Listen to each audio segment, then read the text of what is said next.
Congratulations, you finally made it to 4 p.m. You know what that means. Happy hour. It's time to kick back, relax, and dive into the world of sports with the Young and Norvelle Show. Whether you're catching up on the latest scores, analyzing the big plays, or gearing up for tonight's games, we've got you covered. So grab a cold one, settle in, and let's talk sports. Here they are, Patrick Young and Terry Norvelle.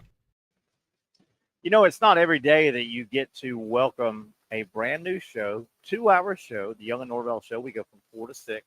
We are live at our Thursday home. You know it by now. Sliders Oyster Bar featuring Safe Harbor Seafood. It's not every day you get to open up a show and you go, hey, I don't want to step out of bounds here, and I don't want to get blank slapped or anything, but we have a sports story today that we will get to here on the program at some point where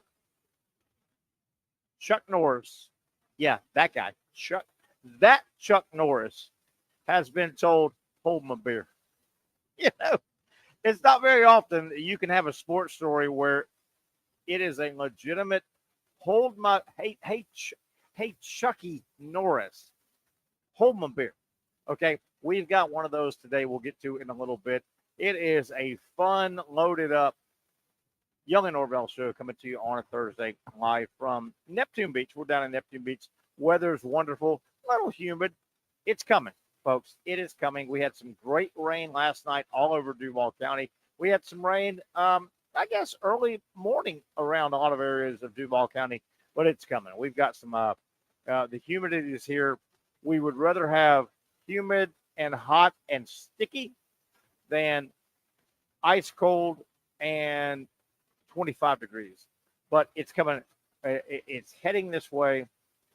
You've still got weeks, if not a couple of months, to enjoy the patio here at Sliders Oyster Bar. A lot to get to. Terry Norvelle here. We hope to hear from Patrick Young in a little bit. We've got a lot of stuff coming up here on the program, including the first, I think this is the first, Major League Baseball manager firing. The Pittsburgh Pirates said, you got to get out of here. It looks like the Pirates have let their manager, Derek Shelton, they've let him go. And I was prepping the show today, earlier this morning, and I kind of started messing around with some Pittsburgh Pirate numbers.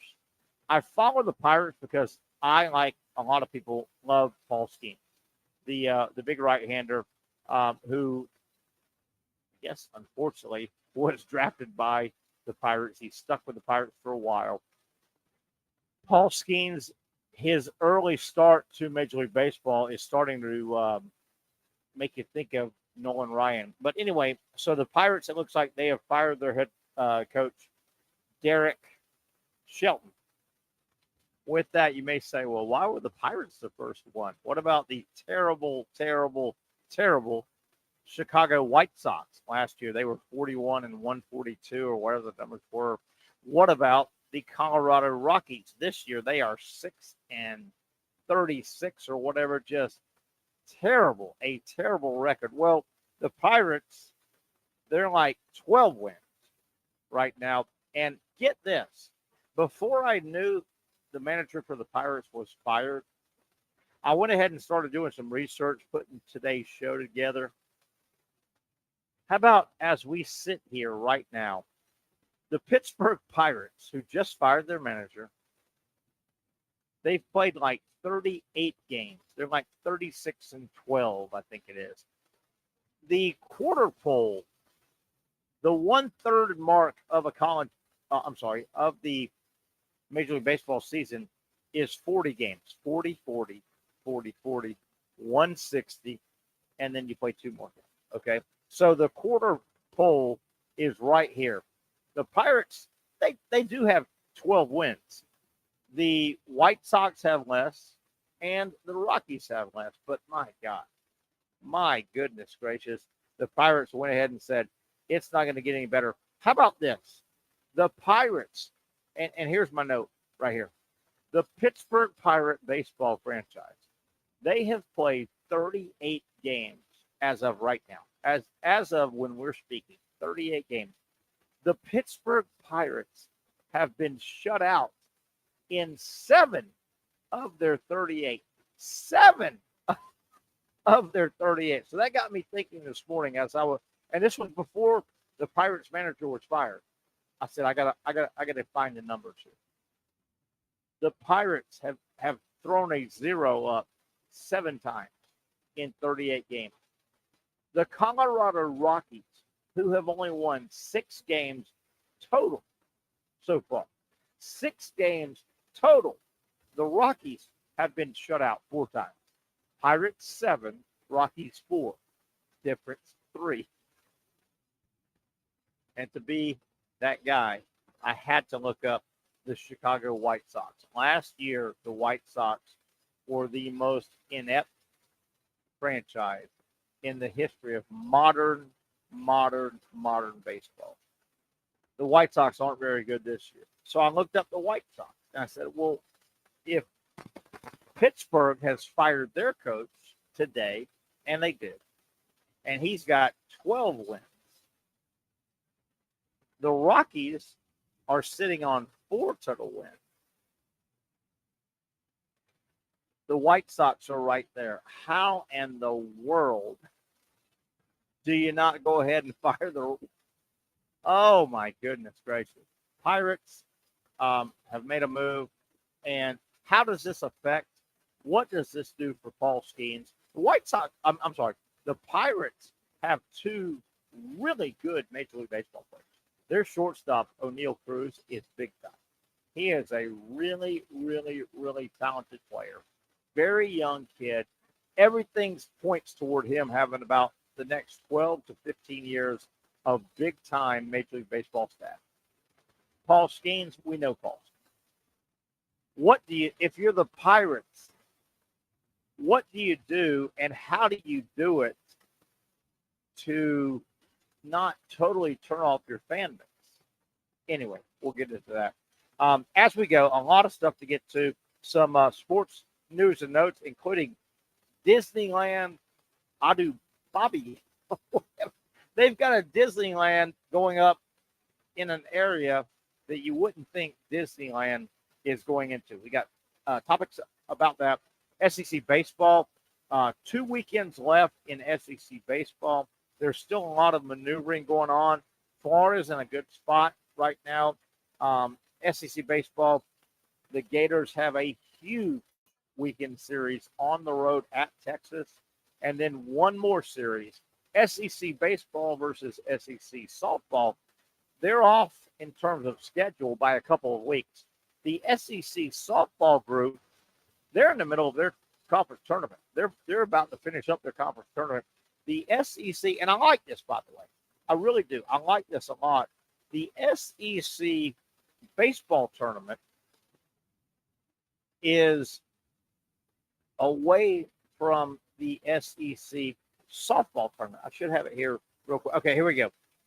SEC baseball College World Series, men, June 13th through the 23rd.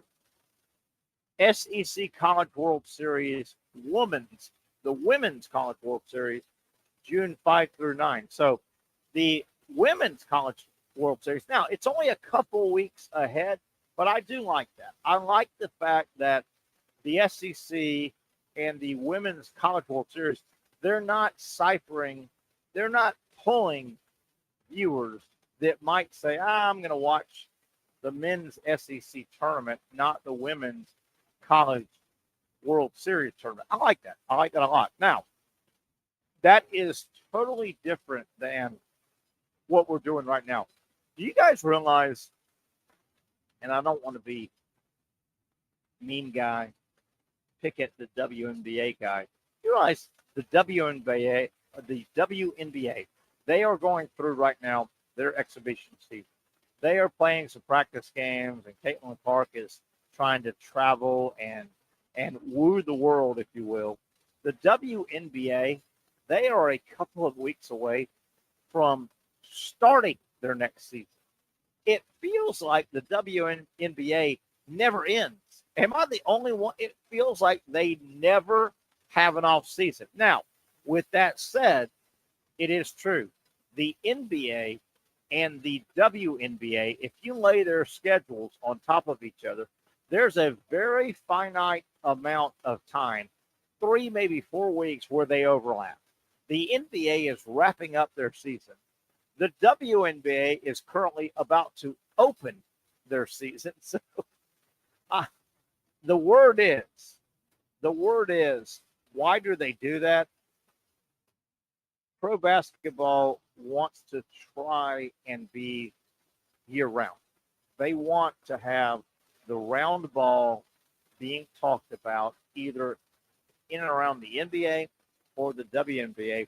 They think it's best for their sport to stagger the WNBA and the NBA, and certainly that goes into the regular season and the playoffs. I'm not sure I buy into that, but that's what they do. The NBA is a couple of weeks away from ending. The WNBA is wrapping up exhibition games. They're ready to start their season. Okay, you pick it, you watch it. That is your business. I'm not sure when I want to unload this story, and I'm going to ask my buddy Casey Kurtz if he's back in studio. Casey, if you're there, I have what I think is the most badass sports story in the history of sports. I'm what you sitting got on it. I want to get to it. I'm going to throw it out to you, Casey Kurtz, and you tell me. All right. Okay. I like to do this date in sports history. I like to look around and see what happened today, a year ago, 5 years ago, 15 years ago, 100 years ago. Okay. You ready? Casey, get a load of this. All right. This date, sports history, 1936. And I never thought I would take our boy Chuck Norris. Nobody is more hold my beer than Chuck Norris, right? He Right. is the ultimate hold my beer, right? Yeah, for sure. He'll give you a spinning temple kick and hurt you, right? Mm-hmm. I've got one for you. You tell me, this date, sports history, 1936,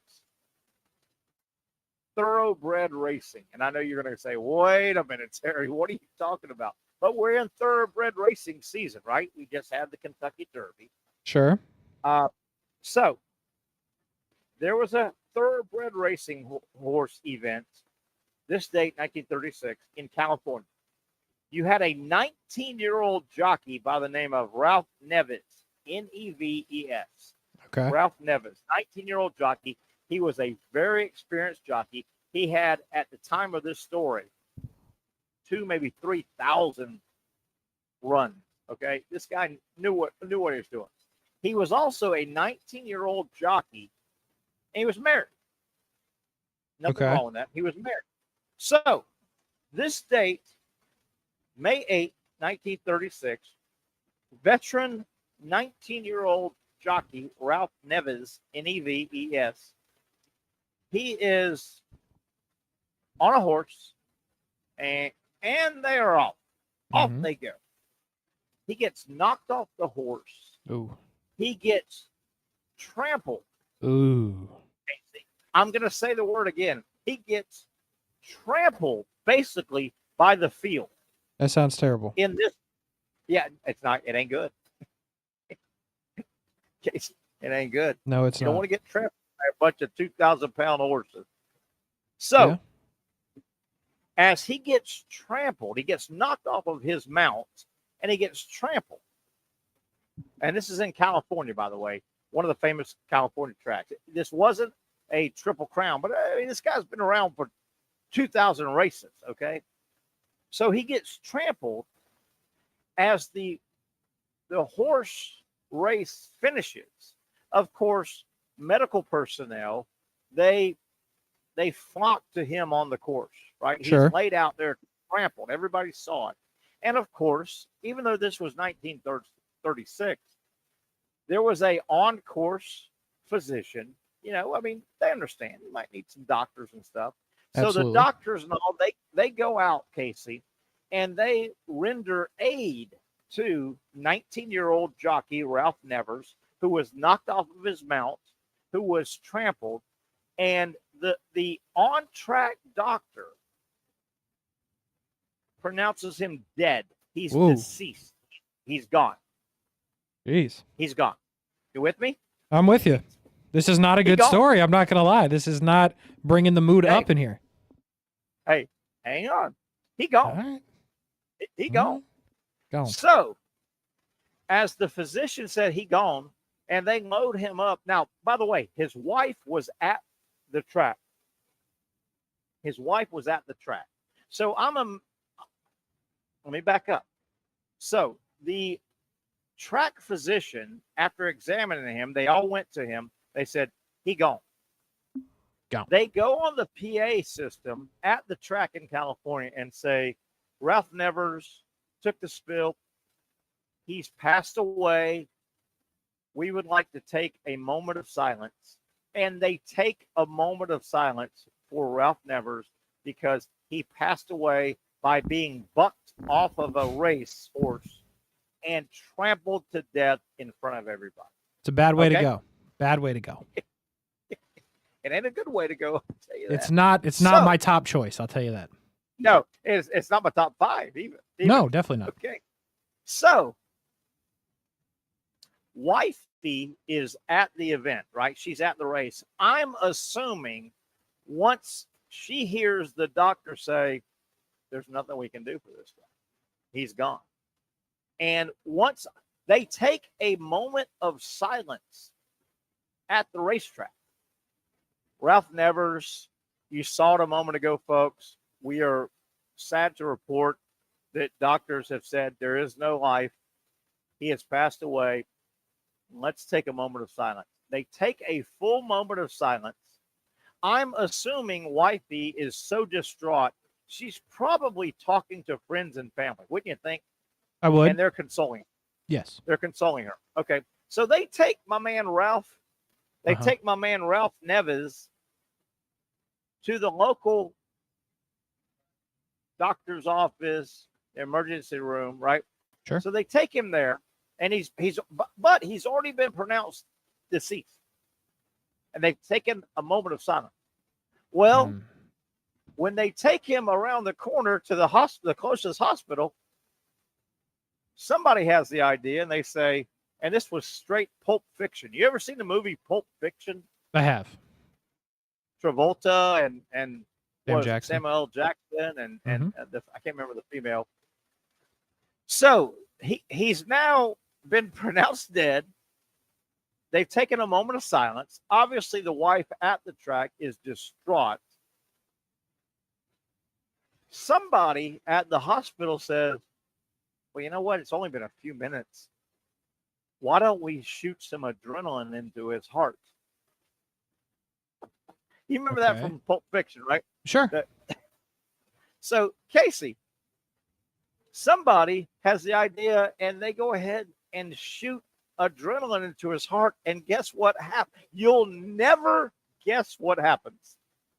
I'm guessing they had to go back on the moment of silence. They had to say, hey, you guys remember that moment of silence? My bad. My bad. We messed up. So wifey obviously is still at the track. Sure. Your boy Ralph Neves, not only does he get revived with an adrenaline shot to the heart, he wants to go back to the track and start riding again. Really? So he goes back to the track. He pops up, and the wife sees him, and she passes out. Totally stone cold. She passes out. I believe that for sure. Yeah. So she, after hearing that her 19-year-old husband has died on a trampoline on a horse track, qualified physicians pronounced him dead. They took a moment of silence over the PA. She sees it. He pops back at the track. He wants to jump back on a racehorse. The wife sees this and passes out, stone cold Steve Austin. Right? Wow. All right. So, Casey, that's probably good enough. Yeah. How about this? The next day, Oh obviously, no. wifey and husband they reconciled. They had a reconciliation. Yep. I'm not dead. Yeah. He's like, You're I'm not alive. She's single. like, great. Yeah. Hey. Yeah. Well said. I'm alive. You're not a single chick. You can't be carrying on with the neighbor right now. Okay. Maybe you have. Okay. So Sure. the next day, and this is where, hey, Chuck, not many people in the world could ever say, hey, Chuck Norris, hold my beer. I think this guy could do it.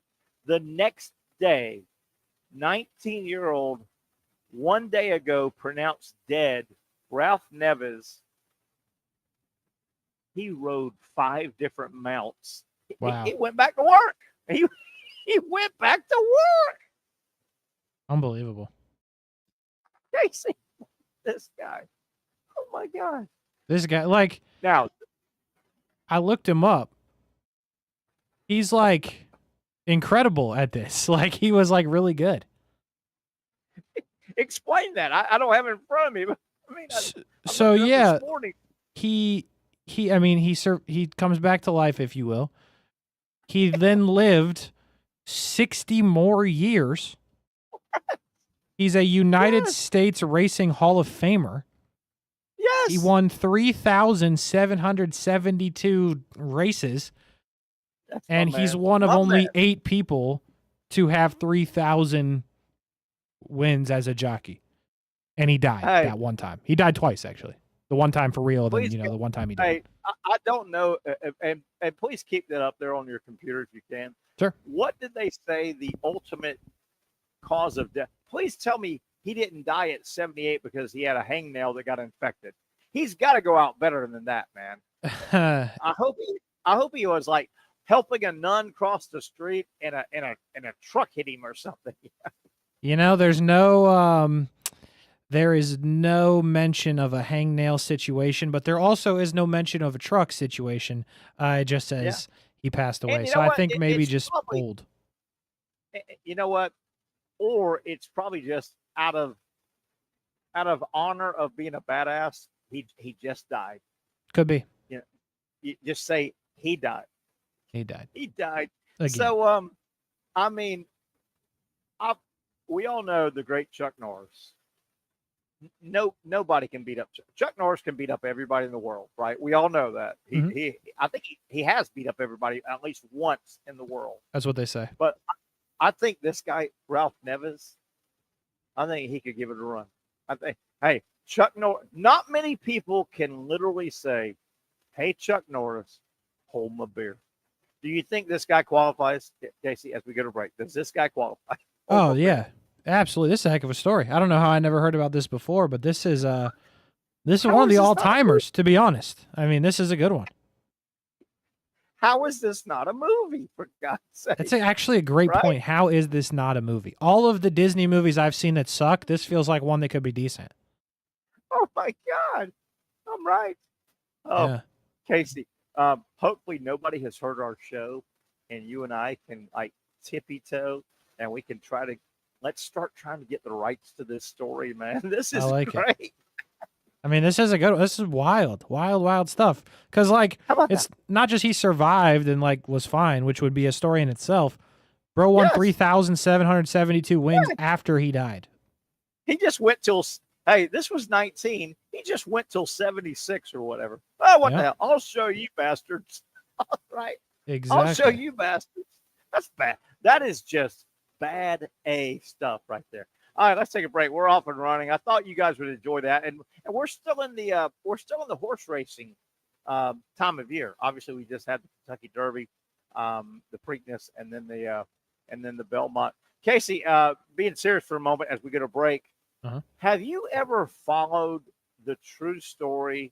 And I know there's movies about it of the incredible racehorse Secretariat and what Secretariat did in the Triple Crown back in I have not. 73. It's ungodly, and I'm one of the people.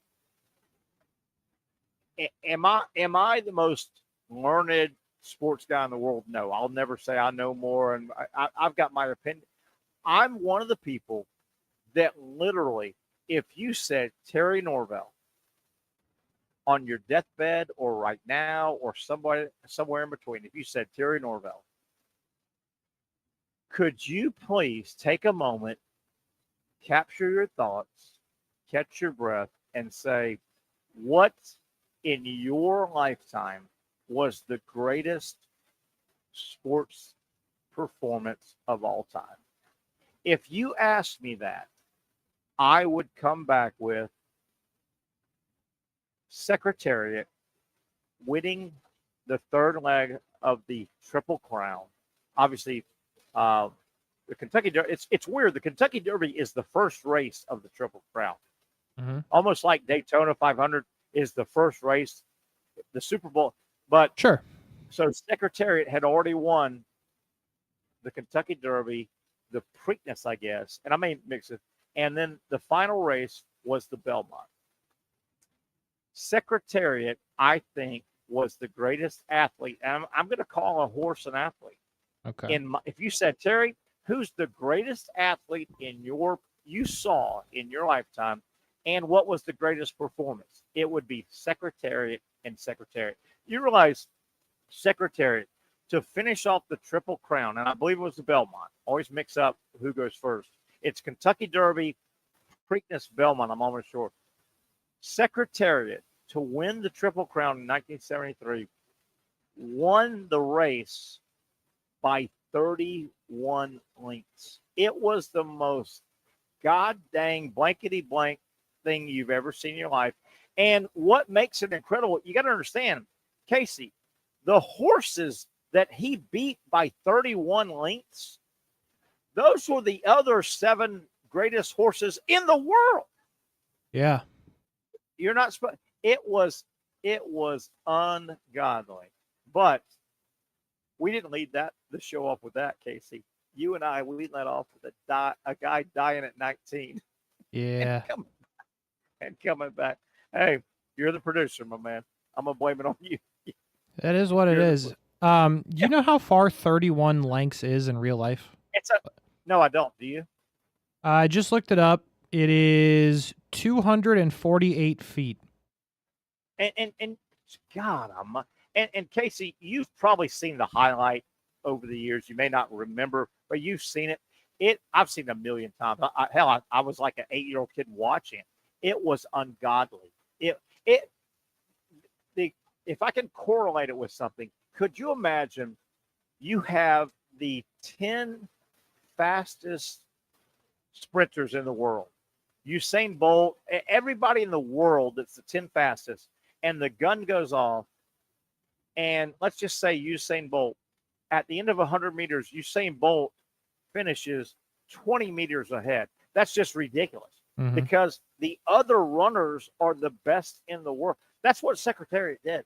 It was now, I will say this, and as we get a break, you can look it up. I'm too lazy because, well, I'm lazy. The word was, obviously, Secretariat won the Triple Crown in 73, and you win a lot of money, and then you become a stud, right? You get paid to stud fee, right? That's just how that world works. Mm-hmm. So Secretariat goes, and when Secretariat, the horse, finally passed away, and you can look this up, and maybe we can talk about it on the other side of this break. Secretariat, I guess, I don't know if autopsy is the right word with a horse. I don't know if that's, pardon me if it's the wrong word, but Secretariat supposedly, after death, medical people looked at Secretariat and I guess did an autopsy. And supposedly Secretariat had a massively enlarged heart, which kind of, you look back and you go, okay, well, that's why this big red horse could go the minute and they're off. He was going 100%. Supposedly Secretariat had a incredibly large heart for the size of the horse and all. And many people, maybe just a fluke. So There you go. Look it up, Casey. Look it up as we get a break. One All down, right. a long way to go. We got a lot of fun to talk about. Boy, we've had a Major League Baseball manager firing, and no. It was not in Chicago around the White Sox or Colorado around the Rockies. We'll tell you about who got fired in Major League Baseball today, should they have gotten fired, and who else might get fired. A lot of sports to get to, SEC baseball, miscellaneous sports news and notes, a lot to get to here on on a Thursday, live from Sliders Oyster Bar right here on Action Sports Jacks.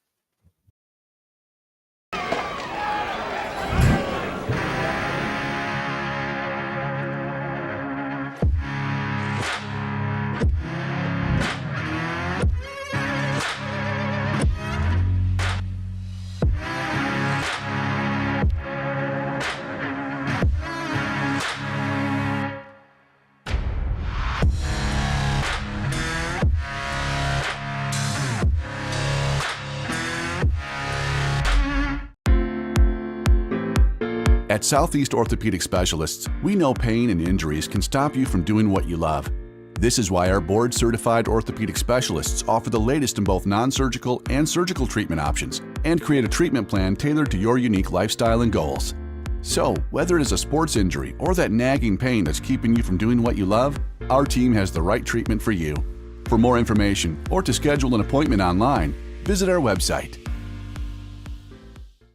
Finally, a family atmosphere, kid-friendly restaurant with a real sports bar feel. Bricks Jack's Beach features all of that and a large, climate-controlled covered patio with misting fans and heaters for all seasons. Mix in an extremely diverse menu that features the most quality and affordable steak at the beach, and there's no reason not to enjoy your next lunch, dinner, happy hour, or big sporting event at Bricks Jack's Beach, 300 2nd Street North in Jacksonville Beach. See you at Bricks Jack's Beach. You really got to hand it to him. Hold on. The previous play is under further review. I'm not sure what he could review, but okay.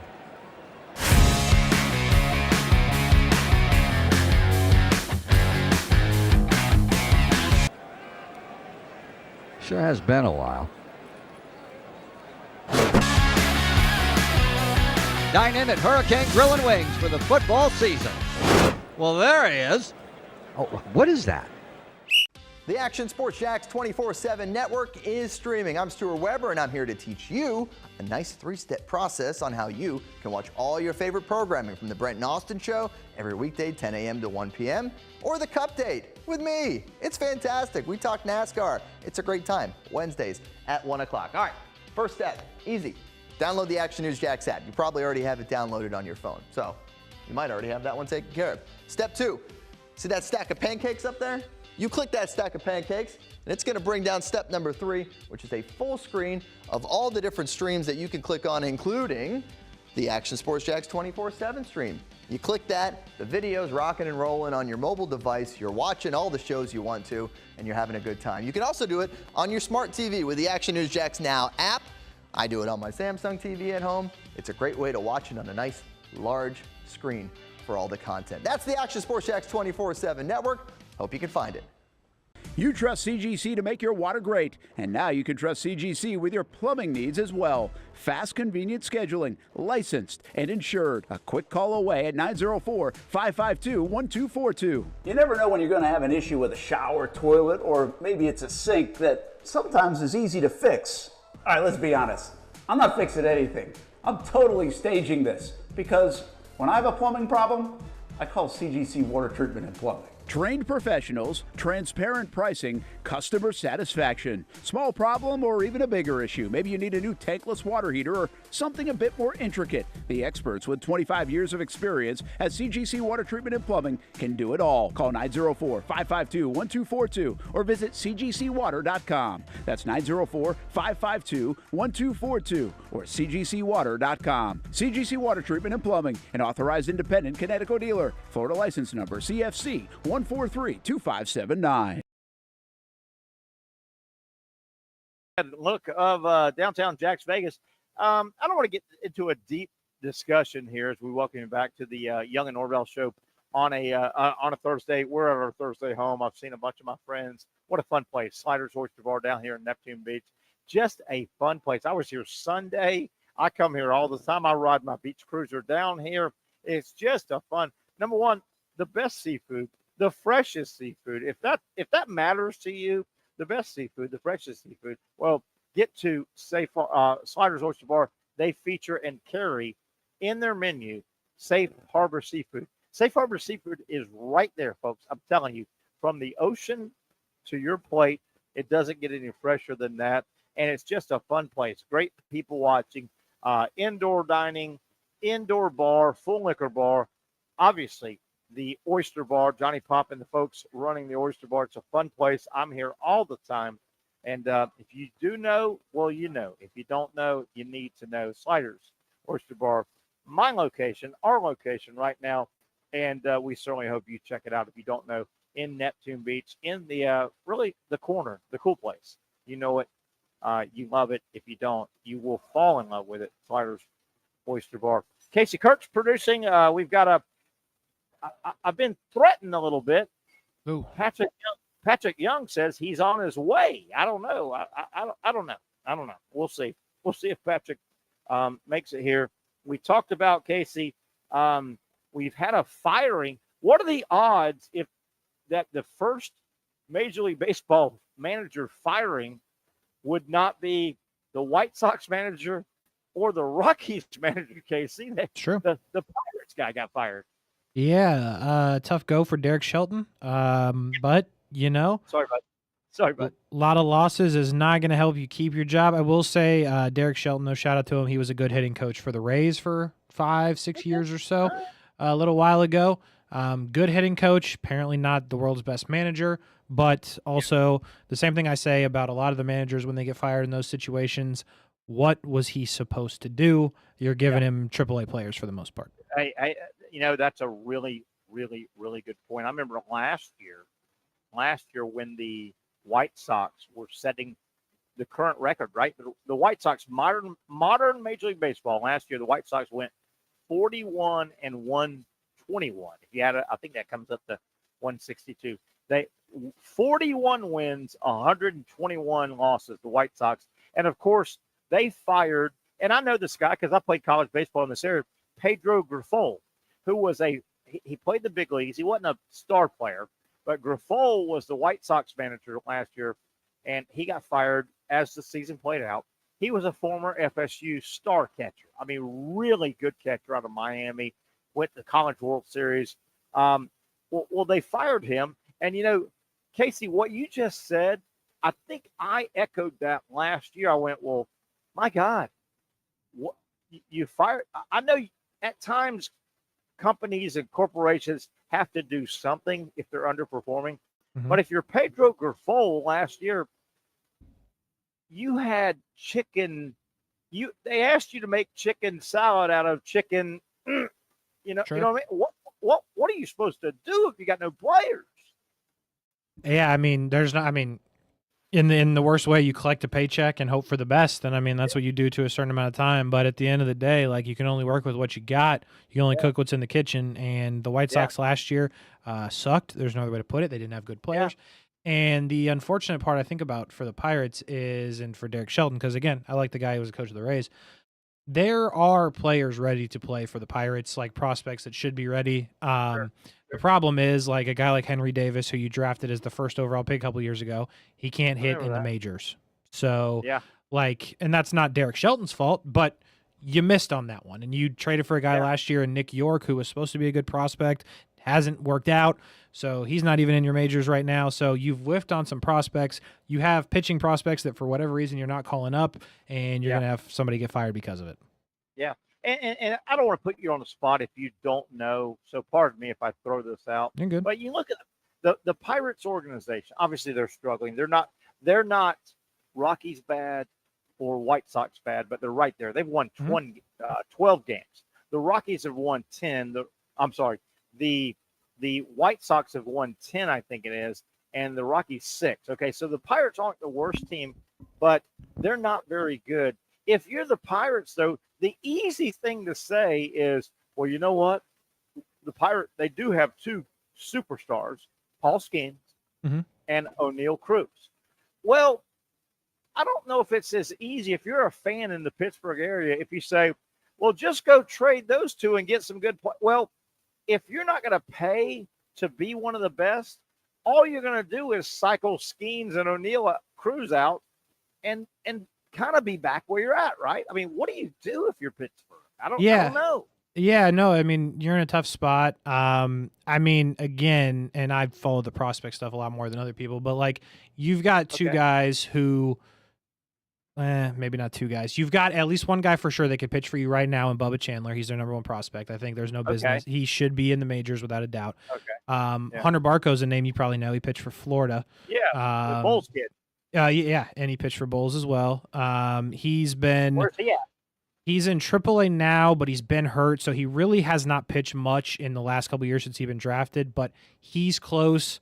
They have a kid, Braxton Ashcraft. He's close. So you do have pitching that you think is going to work. The problem is they can't hit, and they're hitting prospects, like I mentioned to Henry Davis. Like, it hasn't worked, and it looks like it's not going to work. So the question is, do you give up some of those arms that I just mentioned to try to get position players? But, you know, it's tough because you might actually have some good arms there. And, Casey, if you, management, ownership, Pirates, if you make that move, you can't just make that move and quit. You got to say, we're in it all the way. We may have to spend more in a month or 3 months. Are you in it, or are you just treading players, you know? Right. Treading players makes your fans say, I don't want to be here. I don't want to go. I'm not going to go. I'm not giving you my money. You're treading players. Definitely. And I mean, not to defend the Pirates ownership because they shouldn't be defended, but like from what they tried to do originally, like their third baseman, Key Brian Hayes, was supposed to be a big part of it. He's not the player that they thought he was going to be. So like you stuck true to what you wanted to do there. He wasn't that guy. Henry Davis is not that guy. O'Neill Cruz is good. Brian Reynolds is decent, but like Key Brian Hayes is a nice player. He's not a 20 home run driving a bunch of guys player. He's just not that. And again, the big Henry Davis being not good is a huge. I remember problem. that name, and do you think I remember that name, Henry Davis, and he was a high considered prospect. Mm-hmm. Do you think does he still have a chance, or is he done? I mean, did they just miss on him? No, they have to try. I mean, look, they picked him number 1 overall. You have to try. Like, but like he's spent parts. This is the 3rd season that he spent parts of in the show, and it's just gotten worse. I mean, he's hitting 133. It's not good. Like, it's really not good. But the thing about that is, you're the Pirates. You suck.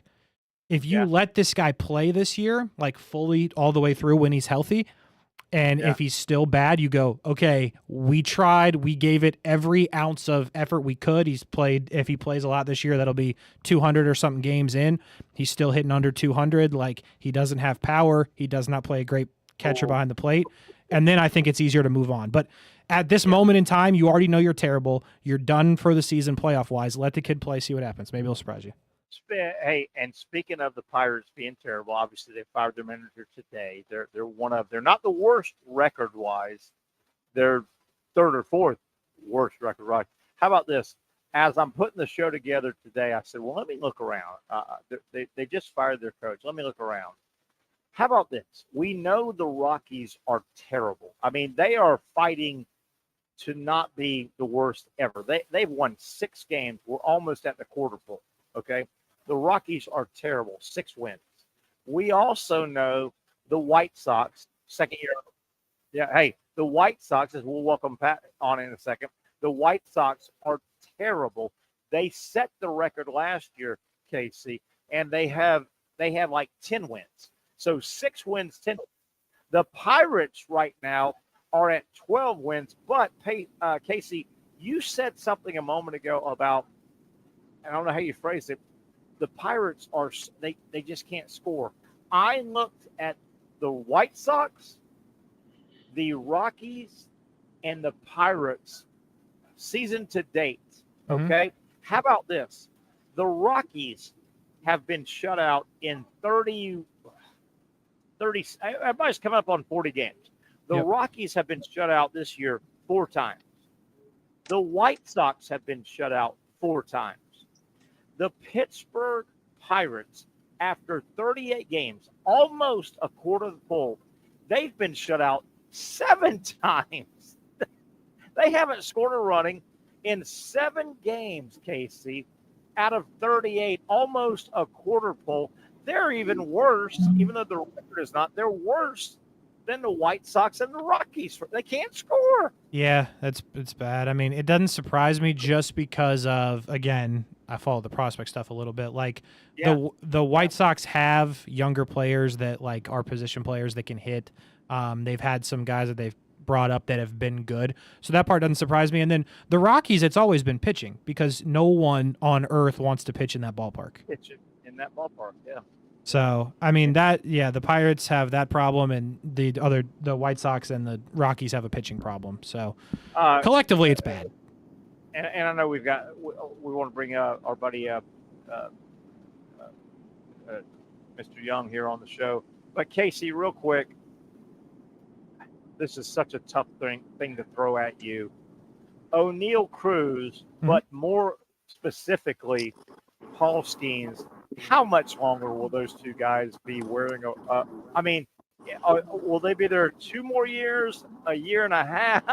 How much longer will they be there wearing Pittsburgh Pirate uniforms? I mean, I think you have to milk every single ounce of Skeens that you can until you have to pay him because that's really the only reason that people are buying tickets. You have that appeal. O'Neal Cruz, I think, would probably go first. They have technically control of him until 29, so through the 28 season. So there's going to be some appeal there, but I think Skeens longer term has to stay just because they have to. I think O'Neal Cruz is movable right now because you get, I think, a solid package for him. He's a really good player. You get the argument, and Patrick, you've been around baseball enough, but I'm going to go way back. Sports has great arguments. One of the great Major League Baseball pitching arguments. Who's the best pitcher in the history of Major League Baseball? Yeah. Who's the best pitcher? And Walter Johnson and Sandy Koufax and Roger. The issue when it comes to 20-plus year star pitcher Nolan Ryan, his numbers over 5,000 strikeouts. Nolan Ryan has incredible numbers. He also has some negative numbers because Nolan Ryan played out of his 100% career. I bet you 60% of his career, he played on teams that weren't very good. He played on a bunch of Astro teams that were average and Ranger teams that were. I don't want to see Paul Skeens get stuck and have a Nolan Ryan career. You go, well, wait a minute. Why does everybody call Paul Skeens such a great pitcher? He's only won 128 games and he's lost 140. You know, Casey, I worry that he's going to go the Nolan Ryan route. Yeah, I mean, it's setting up that way at this point. I will say this, though, Nolan Ryan, Hall of Famer. I think if it ends that way for Paul Skeens, he won't care if he loses 100 games. You got to look at the stats. Maybe he won't. I would contend to say you have to look at the stats. Yeah. When you want to talk about greatest pitcher that don't require anybody else other than the opponent. Yeah. So wins and losses are not a great, if you're talking about things that the pitcher can control. So strikeouts, obviously, are going to be big. ERA, that's going to be, and ERA, you got to put that one in with a little bit of a, because, well, no, errors don't, if there's an error, that doesn't count towards the ERA. Yeah. But yeah, ERA will be a big one too. Lifetime ERA. What else, Terry? But Patrick, I love where you're going with that. And Casey, you're a baseball guy. I want you to jump in.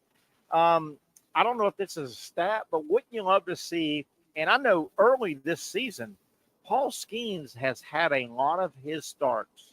And if you added up all of his innings, he's had a lot of innings where he threw a 0 on the board. Okay, maybe he had a 3-run inning again. But same with Nolan Ryan probably had a buck. But that's not really I know ERA factors into zeros, but I wish there was a better stat that could say, my God, and I know this for a fact, Paul Skeens is 3-4 right now. He's had a bunch of innings in his, 7 starts so far. He's had a bunch of innings where he's thrown zeros on the board. I mean, you can't do a whole lot more. You throw a zero, and remember, the Pirates have scored 0 runs in 7 games out of 30. They've only played 38. Terry, Terry, I now wonder if there's a new stat we need to throw in there. Earned run average obviously is important but like one that's going to because it would be kind of dumb if we just counted scoreless innings. Yes. But could we average scoreless innings per 9 innings? Good point. Could we have a stat? Because I think that number would show you a little bit more of the consistency versus, like, I don't know. It can be a low number, but like, they're putting up 1 run, 2 run, 1 run, 1 run, 1 run in a bunch of innings. Yeah. I need to find where's our smart statistics guy? Not here, not me. Casey. I need Casey? the scoreless inning per 9 inning average. I don't understand what you just said. Say that again. What? Wait, what? So per 9 innings that a pitcher pitches, we're gonna just not worry about if they do 6 innings, if they do 3, if they do 7, 8. We're not gonna worry about that. We're just gonna put it all in a 9-inning game. Per 9 innings, how many of those innings is scoreless? Is 0? I got you. Because then, to your point, Terry, about Paul Skeens, like that's a real good number to highlight. Yeah. I mean, to Skeens' credit, I'm not trying to hide him, but everybody knows I like Paul Skeens. I followed him at LSU. I love. There's just something cool about 100-mile-an-hour fastball. He looks like he does it effortlessly. Effortlessly, I don't know. It was either his last outing or 2 outings ago. He went 6 innings pitched. The first 5, he had bagels on the board. 0, 0, 0, 0, 0. The 6th inning, he walked a few batters, gave up a hit, and he gave up 2 runs. 2 friggin' runs in the 6th inning. He was 6 complete, 3 hits, 2 runs, 2 earned runs, 4 walks, 6 strikeouts. Okay. My God, you can't give your starting pitcher 3 runs. He just gave you 5 scoreless. He gave up 2 in the 6th, and he came out of the game. My God, go score. You're a major league team. Go score 3 runs and at least get him off the hook, right? And Casey, get him off the hook, which means a no decision, for God's sake. Yeah, definitely. So that was his last start, by the way. Quick math, which I'm not good at, Patrick, but this is for you. In his last 17 1/3 innings pitched, he's allowed runs in 2 of those innings. Oh, wow. And he's 3-4. So, but what's nice about that statistic, it would lean more on the side of coaches that are pro pulling guys early, because you might see, oh, man, per 9 innings, they have about 5 scoreless innings. So I need to pull this guy after 5. Yeah. Maybe. Yeah. All right, I'm going to throw this by back. those damn statistics, Terry. I know. Damn stats. Damn you stats. I'm going to throw this back to Casey Kurtz, our buddy, baseball, our producer, and our buddy that knows baseball real well. Oh, my God. Can you imagine? Me, you, and Patrick, we are sitting in and around Pittsburgh, Pennsylvania area, right? We're maybe in the city, on the outskirts. We are very close to the, PNC Park, where they play the Pirates. Okay, we love baseball. The 3 of us love baseball. We're near the park. We've been reared in that park. We've been reared going. The easy thing to say is, well, at some point when the contracts work themselves out, just go trade Skeens for a bunch of good players and go trade O'Neill. Well, why do I then want to get in my car and I get it, they're major league teams, I get that, but why am I going to go spend my money if all you do is trade the superstars away to the superstar, right? I mean, that's a tough ask over and over, year after year. Are you trying to get in the game and win the game, or are you just asking us to go?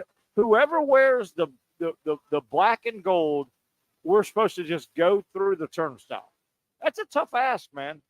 Yeah, it's not the best, and I'll tell you, as a Rays fan, that's been my whole life to this point. So, it does get old, but yeah, I've seen every player on the Rays that I ever loved left at some point. They got rid of Longoria, they got rid of David Price, like they always leave. Yeah.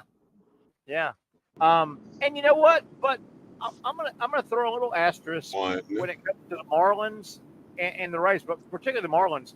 At least when the Marlins were doing that, they were doing that fire sale every 5 or 6 years, and they were winning titles, though. They at least had a title. Pittsburgh's nowhere near one title. Yeah. One title. Yeah. Yeah. What do you do? What do you freaking do? So Casey, as we go to break, Paul Skeens, I don't know. You probably do. I don't know the rookie contract MLB world. Do they have you for 4 years, 3 years, 5 years? But is it pretty obvious Paul Skeens, when his first official contract's up, he's not pitching for the Pirates his second go around, right?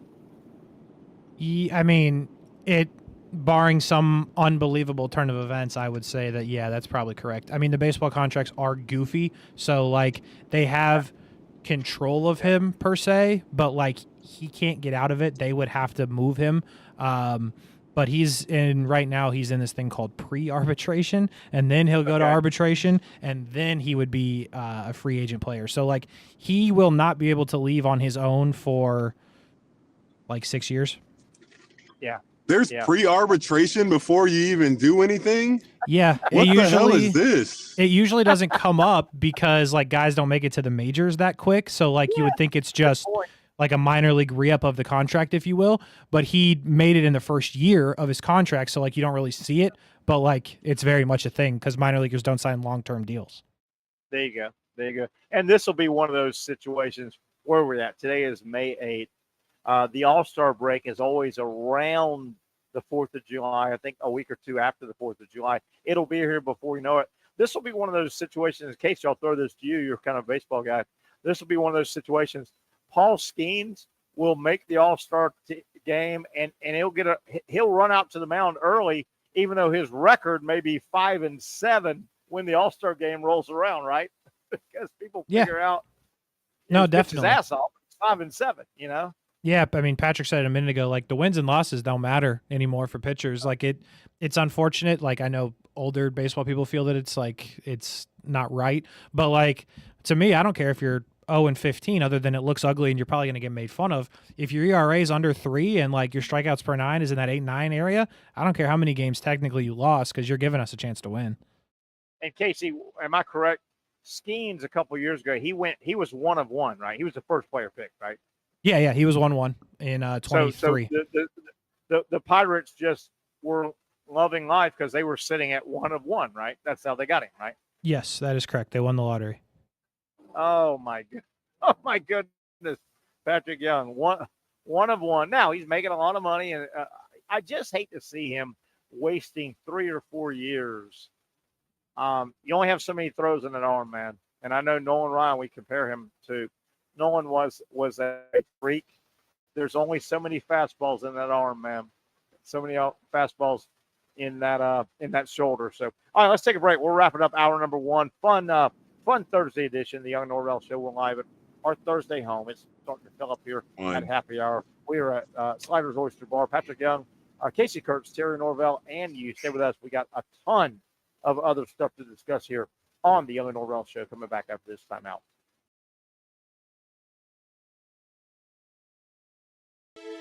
For those dealing with pain from a sports injury, arthritis, or spine condition, Southeast Orthopedic Specialists offers innovative new non-surgical options. Our regenerative medicine treatments, including platelet-rich plasma and other regenerative treatments, use your body's own restorative cells to aid in treating injuries. These procedures are performed in our offices and typically require minimal downtime. If you want to get back to doing what you love, our regenerative treatment options may be right for you. For more information or to schedule an appointment online, visit our website.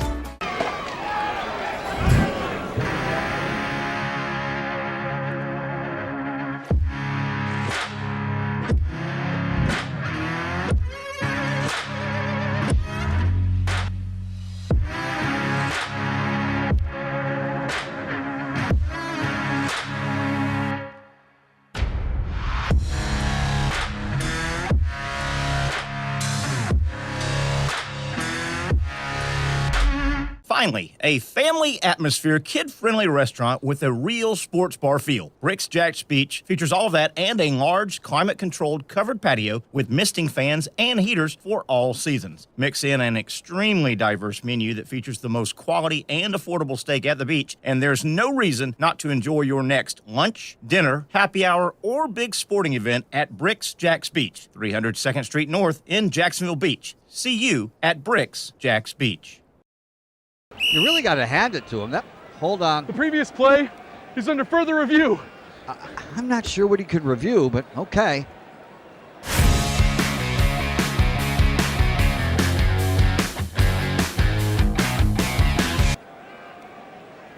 Sure has been a while. Dine in at Hurricane Grill and Wings for the football season. Well, there he is. Oh, what is that? Hey everyone, Olivia Tasley here from Action Sports Jacks to tell you all the different ways you can watch our new 24/7 network. 3 easy steps. You don't even need a pen and paper to write it down. Step number 1, download the app. Search Action News Jacks in your app store either on your phone or your smart TV. Then, once you're on the app, click on that little drop-down menu in the upper left-hand corner with the 3 little lines. That'll show you these options, and boom, right here, click Action Sports Jacks 24/7, and you will be brought to our continuous stream channel. That app can be accessed through all these different platforms. Whether you have Roku, Fire TV, Smart TV, Apple TV, or Google TV, you can find our app. Now, if you don't have access to the app, don't worry, we still got you covered. We're across all social media platforms from Facebook, Instagram, X, YouTube, Twitch. We have a podcast channel. Plus, check out our short reels on our TikTok. Action Sports Jacks 24/7. It's on all the time and everywhere.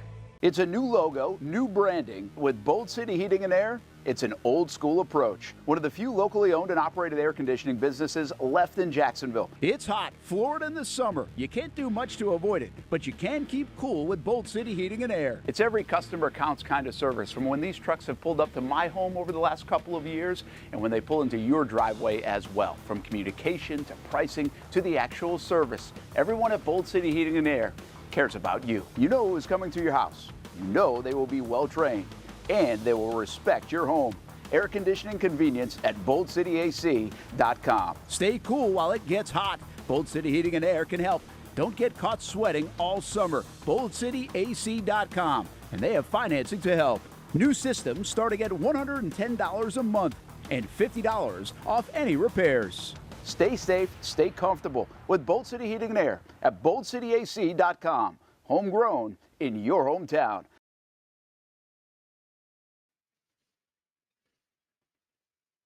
All right, back we are. He is Patrick Young. I'm Terry Norvelle, our producer, of course, the great Casey Kurtz. We're bringing you a Thursday edition of the Young and Norvelle Show live right here on the patio at Sliders Oyster Bar.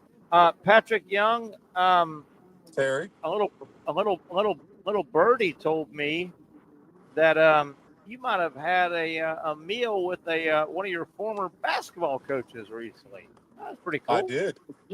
Well, I did, and I am happy to announce that the great Jim Martin is looking and will be, as soon as we get these details down, having a segment on the Young and Norvelle Show for these next few months.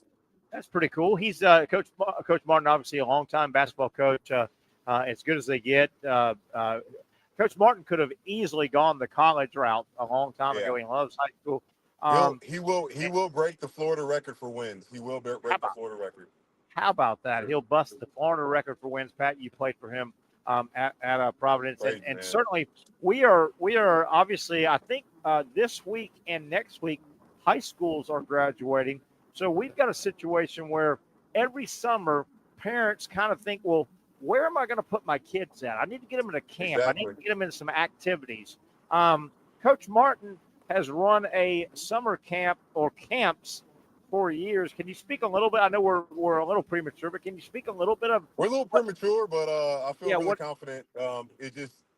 It wouldn't make sense for him to not be a part of us promoting him, as me being someone that's played under him. And my regret is that when Jim Martin came to me to present his idea for beginning the Jacksonville Basketball Academy, as well as the above facility, as well as the Fort Caroline location, as well as they are all around. They're in churches. I didn't pull the trigger to invest with him. Yeah. And what's so cool, the church that I grew up in, he is spreading open a new location there. They're going to redo the gym, and they're going to have a camp there this summer. So if you want your child to have the best opportunity to develop in Jacksonville, being able to create those relationships with other families and other kids.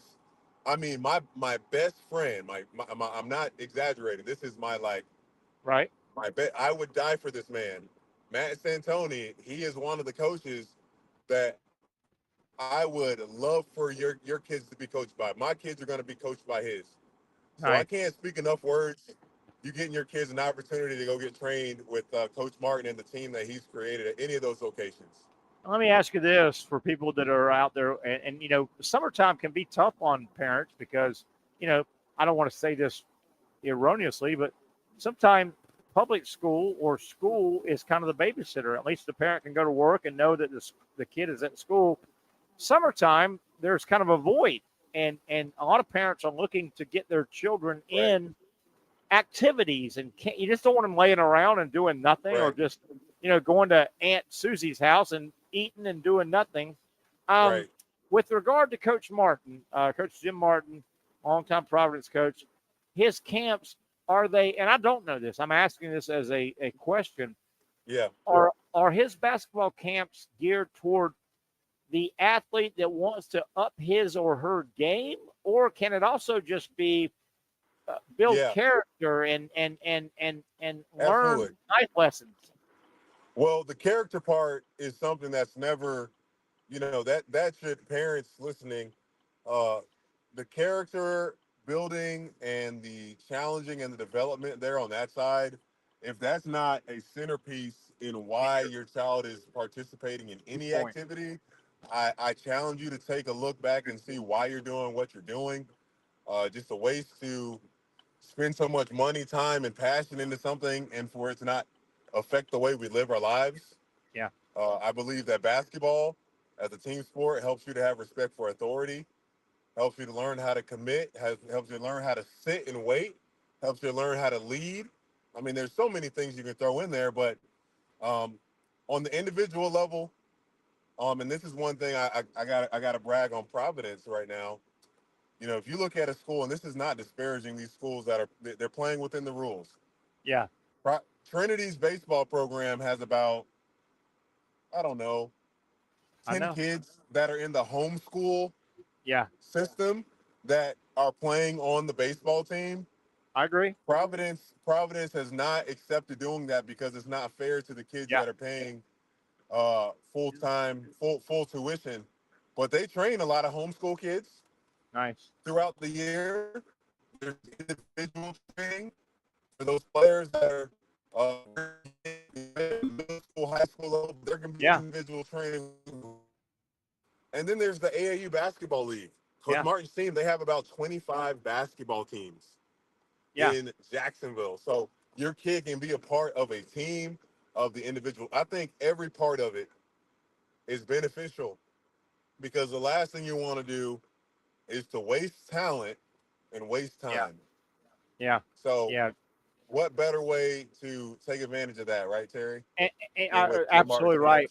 Well said, Patrick. And guys like you and me, we look back and even as a youngster, I thought I had a million summers. My summer between I know, sixth right? grade Man, and goodness. hey, sixth grade and seventh grade. My summer between seventh and eighth, eighth and ninth, ninth and tenth. Well, you know what? You don't. And the last thing you need to do is just lay around all summer and eat and watch TV and play video games and rarely go out of the house. Mom and dad are gone working, and I think summer structure, I think, is really important. Wouldn't you say that, Patrick, for young people? Oh, dude.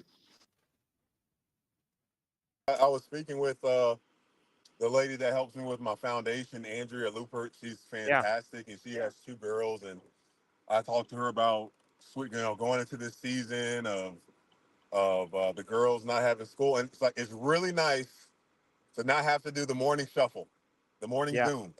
You know what I'm talking about, Terry? Yes.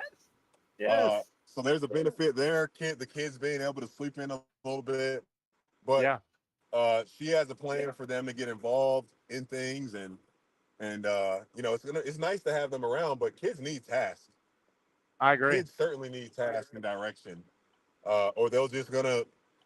And what's so ironic? It's so crazy. Her oldest daughter is 10 years old. Right. She realizes like she has an iPad and her parents have the restrictions on there, because I think it's extremely wise. If you're going to give your kids electronics, don't allow them just to have free reign and access to everything.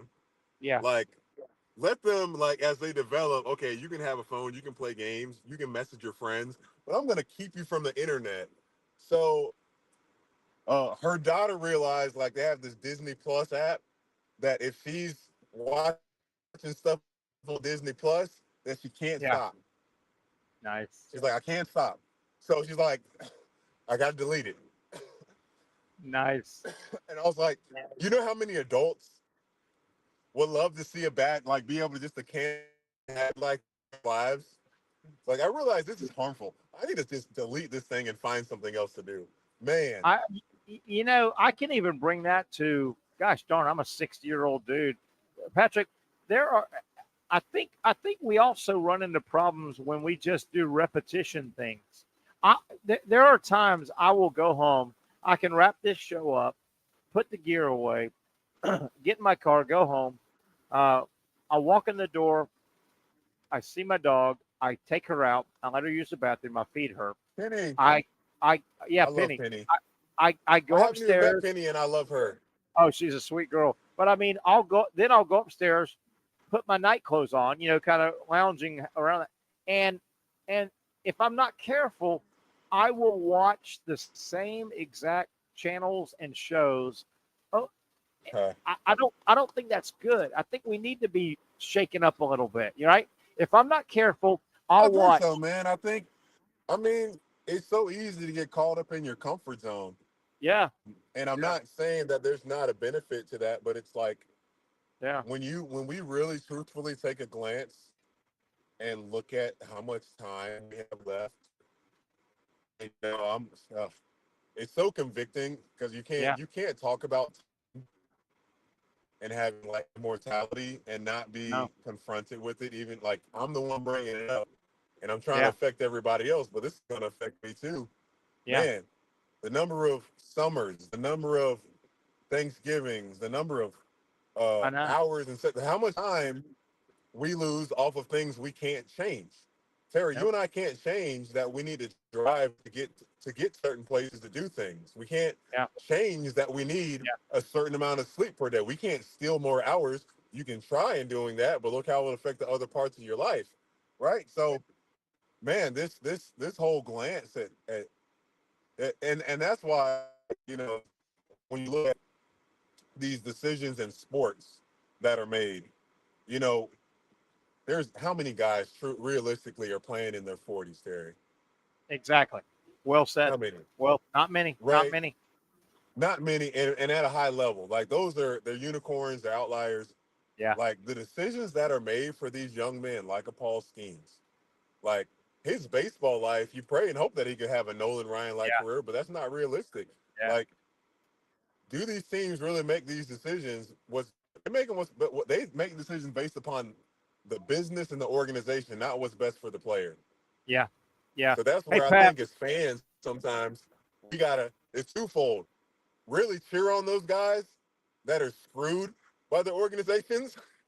And Yeah. then we should feel bad by some guys, like maybe a Trevor Lawrence. We can feel really bad for a Trevor Lawrence. I don't want to say that was put in an impossible situation. Yeah. Because I believe he can do it. But he was put in a pretty hitty with the word S in front situation. Nice. Hitty. I'm with you. Hey, you mentioned, Patrick, you mentioned a moment ago that, and we're talking about Coach Jim Martin over at Providence. He was your coach. He's a legendary coach here in our area. Basketball, and mentor, and I'm sure he touches a lot of lives and has touched a lot of lives other than basketball players in his daily activities at Providence. You mentioned he's about to become the winningest high school basketball. Say that again now. That's crazy.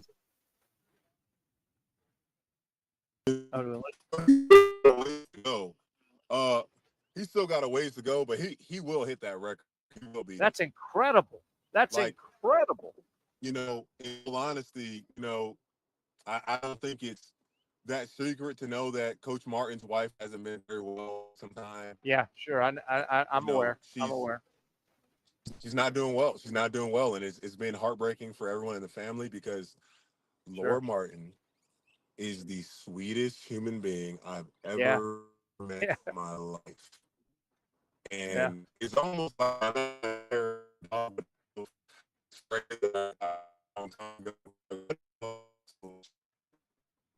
it's already experienced the key to happiness on earth. And they achieved the goal. And I thought of her, I'm like, man, she achieved it. She has a great family. Everybody loves her. And it's been a tough time for Coach Martin, but basketball is something that gets him up excited every day. And I know he's absolutely just pumped for the opportunities. I hear you, man. I run into Coach Martin and his wife around town, and here's a guy that, I mean, you're a full-time high school coach and instructor and teacher and guidance counselor. You got a lot of roles, and he's also a caretaker. And being a full-time caretaker is hard, man. It's hard. I've been in those situations a little bit in my life. Short time. It's hard. It is tough. And I look forward to visiting with Coach Martin. He's got some camps that we want to. And again, families are always looking for camps, structured, quality time to send their young people during the summer because we got to fill some hours here, and everybody's about to graduate, and or the school year is about to end. And I look forward to talking just ball with Coach Martin. And Pat, you could speak to this. I know, right? Coach Jim Martin over at Providence, he knows them all, right? I mean, he sent players to Coach K. He sent players to Billy Donovan. He knows all these guys, right? In big time college basketball. And we may have lost Pat there, but Patrick was one of the guys I'm referencing. Billy Donovan, that guy at Florida recruited Patrick. Billy Donovan, he sent guys to Temple. He sent guys to Kentucky. Stacy Poole went to Kentucky. He sent guys to divisions. He sent J.P. Coleman, John Paul to Davidson College. He sent Wyatt Walker, ended up going to Sanford, then Chattanooga, then NC State. I mean, the number of athletes he's had that have made it to the next level. The kid from Duke. Why am I missing his name? The kid from Duke right here. Grayson Allen. Grayson Allen will be. He's number one. He's number one. Grayson Allen. So I look forward to visiting with Coach over the summer as we talk about his camps and where to get your kids in some structured situations. Man, he's fun. I've sat around, Pat. I'll run into Coach Martin just occasionally over a beer. And I just sit there and let him talk, man. His resume and his knowledge of basketball is immense. It is really something. I know you played for the guy. Yeah. Oh yeah. Absolutely. Absolutely, man. A He is the lot of best, man. He's got great, great, great stories, man. oh, And I and you know, know, and guys, we tell you, he's gonna when Coach Martin's on. First thing Terry's gonna do is try to get Coach Martin to tell all the bad stories. oh, I absolutely know, about I you. know, I know Terry. I know Absolutely. Terry too well. And Patrick, I can't lie. You are. Hey, people think Patrick Young, you're so squeaky clean. No, no, no. We're gonna find some dirt. We're gonna find some. Hey, Only can I tell Terry. you? Can I tell you a real quick story Hey, about Coach? if you find dirt on me, you know what I'm gonna do to you? What? I'm gonna find Miss Atlanta. Oh no! Don't do that. I'm gonna Don't. I'm gonna Yeah. I'm gonna Yeah. find Miss Atlanta on you. She broke my heart, man. She So broke my heart. just think about that. All right. I waited too long though. I should have committed earlier. Patrick though, um, Coach Martin, man, he's so much fun to talk basketball with. My God, here's where I go back with him, Coach Martin. And I'm not going to be mean here. He's a couple years older than me. I just turned 60. Coach is a few years older. You remember Coach Martin was a really good basketball player out of Tampa, I believe it was, and he came to JU. He was a good guard for JU when JU in the 70s, late they were going to the tournament. Coach Martin was a scrappy player, man. He was a good player. You know what? I've never talked to him about his. I need to ask that next time. We'll ask him on the show. Yeah, he played at JU. He was a Jimmy Martin from Tampa came to JU, and this was when Coach Martin came to JU 4 or 5 years after the Artis Gilmore run, which was incredible, and right before the Otis Smith, Ronnie Murphy run. I mean, Ronnie Murphy went in the first round of the draft, and JU was good when Jimmy Martin played, and we called him Jimmy Martin back then, Coach Martin, Jim Martin. He was a scrappy, highly recruited guard out of Tampa, and he came to JU because JU was playing in the old Coliseum in the 70s, and JU would get 6, 7, 8,000 fans per game. They were good, man. They were good. Wow. He was good. He was good. Well, I believe it, man. Talking to Coach, his dad, military dad, him and his brothers, man. Discipline. Hey, obey. He said the only not obey. It wasn't bad behavior. A problem in the household. It was not obeying what dad said. So, he figured that out, getting into an authority position or getting under authority. I love to hear how his coach, but then, I can't wait. He wants, and that stories are told when it comes to player coach, are told from the players. When it comes to interaction between application, I think it's told better.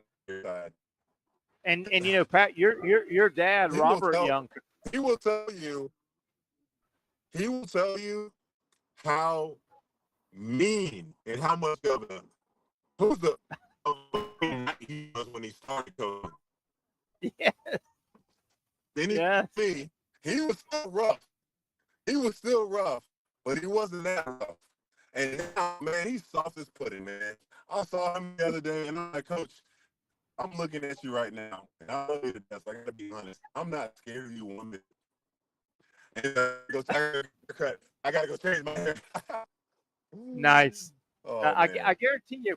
I think your dad was around in our area when Coach Martin, late 70s, was coming to. Your dad will remember Coach Martin as a player. He was a big time. Yeah, he should. He was a good player. He was a good player at a. If he's 65, just under my dad, so my dad should. Maybe. I don't know. He might remember him. I don't know. And I'll tell you I'll tell you another thing about Coach Martin as we go to break here, Pat. We'll probably let you go if you need to. We're starting to wrap things up. Coach Martin's career, and you played for him, and you know his career as a coach at the high school level. He could he had multiple chances to get out of here. Yeah. He could have gone college route, or he could have chased money, and he never did. And he never did. He and I don't want to speak for him, but just in how much I know him, I think it would have been so hard for him to leave Travis and Ty and Angela. You know, when you're a college coach, you're on the road. You're working super late hours. And he's still, like, as a high school basketball coach, does he still travel? Yes. Does he still coach in the afternoon and sometimes early morning? Yes, but, like, that is the compromise of dad still being in your life on a consistent basis. Good point. On that college level, man, it's different. And you know, we'll go to break on this. Especially now. Yeah. We'll go to the break on this, Pat, but I want you to add on to this. At least one of his sons, I think Tyler was his name, big-time baseball player. I mean, he was a big-time college baseball player. Really good pitcher. And in basketball, I mean, one of the deadliest deep ball shooters I've ever played with. Nice. I like it. All right, PY, why don't you get out of here? I know you're in a car. It sounds like you might be in a car. Get where you're going. Good stuff I'm on sitting in the shade outside the house, man. It's a beautiful day. I hate being inside. It is a gorgeous day. It's a gorgeous time of year. Pat, we'll let you go. We'll get back together tomorrow, Friday, the Friday edition of the Young and Norvelle Show. We'll come back, myself and Casey Kurtz. We'll start wrapping things up on a Thursday, live from our Thursday home. You know it, you love it. We love being here. Sliders Oyster Bar in Neptune Beach. Finally, a family atmosphere, kid-friendly restaurant with a real sports bar feel. Rick's Jack's Beach features all of that and a large, climate-controlled covered patio with misting fans and heaters for all seasons. Mix in an extremely diverse menu that features the most quality and affordable steak at the beach, and there's no reason not to enjoy your next lunch, dinner, happy hour, or big sporting event at Rick's Jack's Beach, 300 2nd Street North in Jacksonville Beach. See you at Rick's Jack's Beach.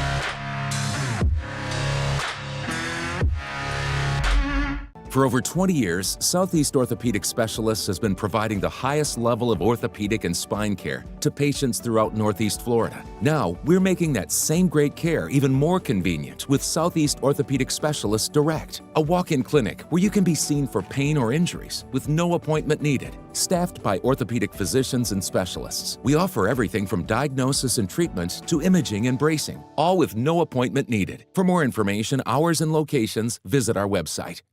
You really got to hand it to him. Hold on. The previous play is under further review. I'm not sure what he could review, but okay.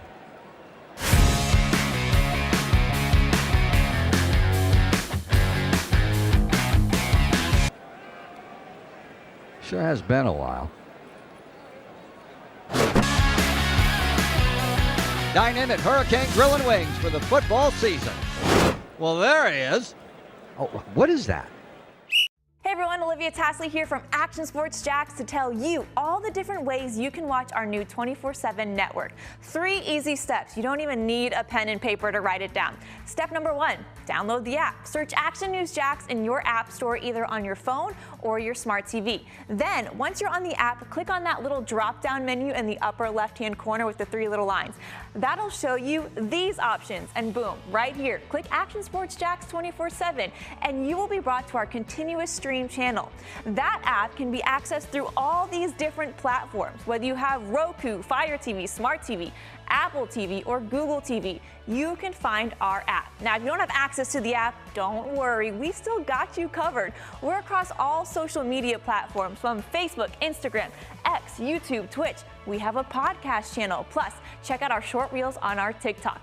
Action Sports Jacks 24/7. It's on all the time and everywhere.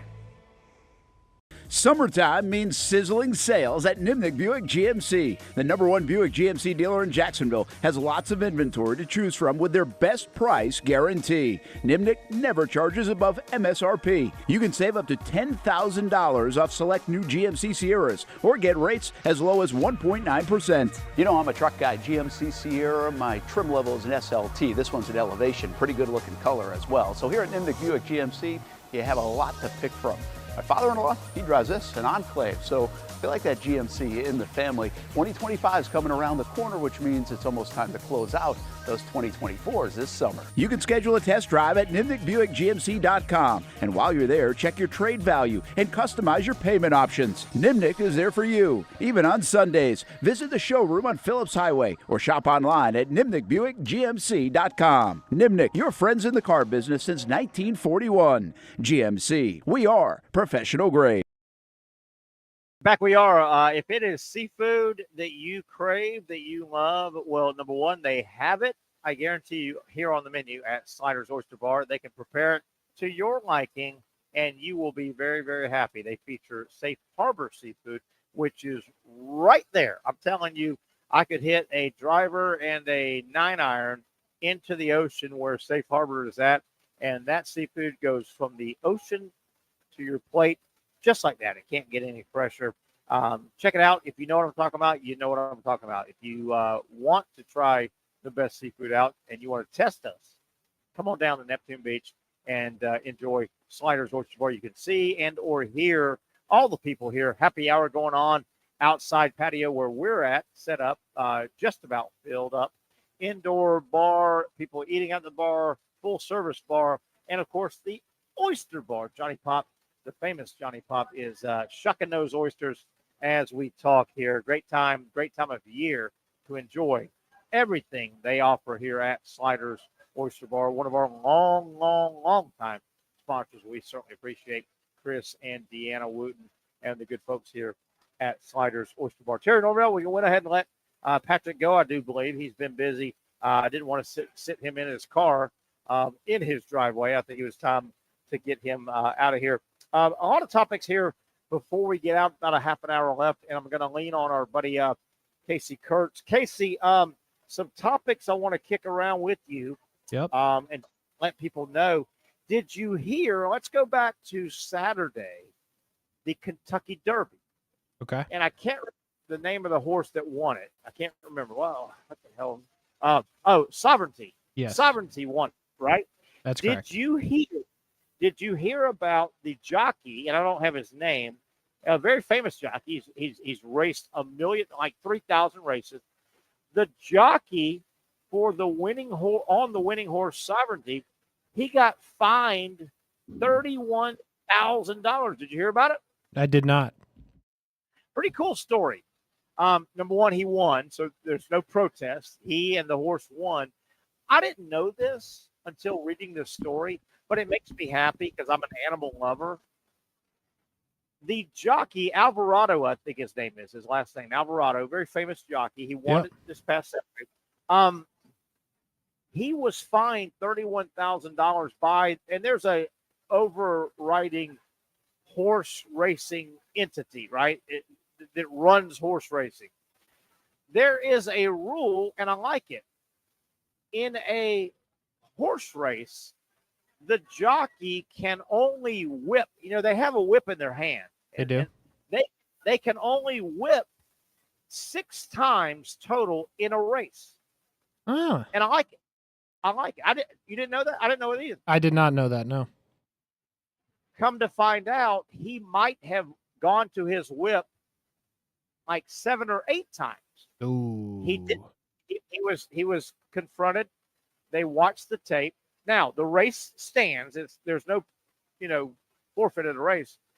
But as he watched the race himself, he said, "I'm guilty. I did. I got caught up in the moment. I was trying to win the biggest horse race in the world, basically, almost." And so he didn't fight it, but I didn't know you can only whip your horse with you can only swat it to try and get it to run faster 6 times. And Casey, every time you swat, and I hope that's not the wrong term. Pardon me. I don't want to be coarse. Every time you whip or swat your horse, you have to let your horse stride at least 2 full times. Okay. To see if the whip right, and that makes sense. But no, this guy, he was fined $31,000 because his purse was $3.1 million. He won. Okay. I didn't know that. Did you know that's pretty cool though? You can't just and they're off and start whipping the damn horse. That's not cool. I'm an animal lover. I did not know that. I don't know much about horse racing in general, so I feel like today in general has been a educational show that you've brought to us today. But I did not know that. We talked about whipping horses and jockeys almost dying. I mean, technically he did die, but they just brought him back. Yeah, they just gave him some. And if you wonder what we're talking about, you'll have to go watch the first 30 minutes of the show on one of the platforms. But I thought that was pretty cool that, Casey, there are stipulations. You can't just and they're off and start swatting your horse. I like that. Yeah, I mean, it does make sense, but I've never once thought about that being a rule. No, never at all. All right, Casey, you ready for trivia? I got a trivia question. Oh boy, throw out. You ready for this? Sure thing. All right, here we go. Let me see if I can figure out how to phrase this trivia question. Okay. Well, this happened on this date. Okay. In 2014. So not that long ago. Okay? So I've got a chance. You've got a chance. If you're of the age that you were around in 2014. It involves the NFL draft 2014, and you know the NFL. Okay. Here is the trivia question. And I'm going to tie it to the Florida Gators and former Gator head football coach, Stephen Orr Spurrier. On this date, 2014, the great player / coach, Steve Spurrier. We know his wonderful coaching career. He had a lot of great players at Duke as the head coach, at Florida, and at South Carolina. Who was the player on this date, 2014, the one and only first pick of the first round that Steve Spurrier coached? He had one player out of all his great players as a coach. He coached one player that went 1 of 1 in the draft. 1 of 1. Yep. Casey Kirk. I am going to go with a man that lost his job today as well, Jadeveon Clowney. Wow, you went right to today's. Very, very nice. Coach Spurrier, all the players, all the offensive players that he coached at Duke and Florida and South Carolina, he had one player that was drafted, the first player in the first round, Jadeveon Clowney. And talk about what's going on. He got released today, right? Yeah, he got cut. Colts, I think. I forget which team he was actually a part of, but he was released today from his NFL duties. That has been somewhat of a theme for Jadeveon Clowney. He has been on a bunch of teams since he was picked number 1 overall by the Texans. Yeah. He seems to have been somewhat productive pretty much everywhere he's gone. Yeah. And the thought is that he will play for somebody else this year. It just will not be the Colts. I remember when the Coach Spurrier was at South Carolina and they signed him. He was out of the Carolina area, but no, he wasn't a flash in the pan. He was like one of the best recruits in the country. Casey, you may have seen this reading on this article a moment ago. I didn't realize this. Today, when I heard Clowney got released or what have you today, they said Clowney in the NFL never had a double-digit sack season. I found that hard to believe. Now, he's got a lot of sacks, but he never had 12, 15, 14, 16. Isn't that hard to believe? Yeah, I just pulled it up because I knew it wasn't the Colts. It's the Panthers who he was with and got cut. I'm looking at it right now. 9.5 sacks in 2017 was his biggest year. 58 in his career. He's played 11 years, and again, I think he will play this year. That is surprising, just because of he's one of the biggest recruits of all time. He was the number 1 overall pick. Oh yeah. Remember him coming out of high school, just a massive. And coach had it going on at South. And he was a South Carolina guy, I think. So they kept it home. You made a good point though. What did you say? 58 sacks. Yep. I think 50. That number 50 is if you get 50 sacks in the NFL, you're a good player. You get 75 to 100. You go over 100, you're ridiculous, right? You're a ridiculous player. 100's the Hall of Fame number for the most part. Not a guarantee, but pretty close to a guarantee. So, I mean, if you're over 50, you're more than halfway to a Hall of Fame career. I mean, 58 sacks is what he has, and that is I mean, that's a really good number. And he's made a lot of money doing it. So, I mean, good career. But am I safe of saying just the eyeball test, and he had such a obviously the time he blew up the Michigan running back in the bowl game. The eyeball test, we all thought Clowney would be a 120 sack guy, right? Yes. The frame, the big body, the athleticism. Yes, you're definitely correct. Is that fair? Yeah. Is that fair? 100%. Yeah, you thought, damn, Clowney's just going to be, but now he's still going. I mean, this is 2025 going into 26. He's still going. All right, a couple more this date in sports history that I want to throw your way, Casey. Not trivia, but just throw your way.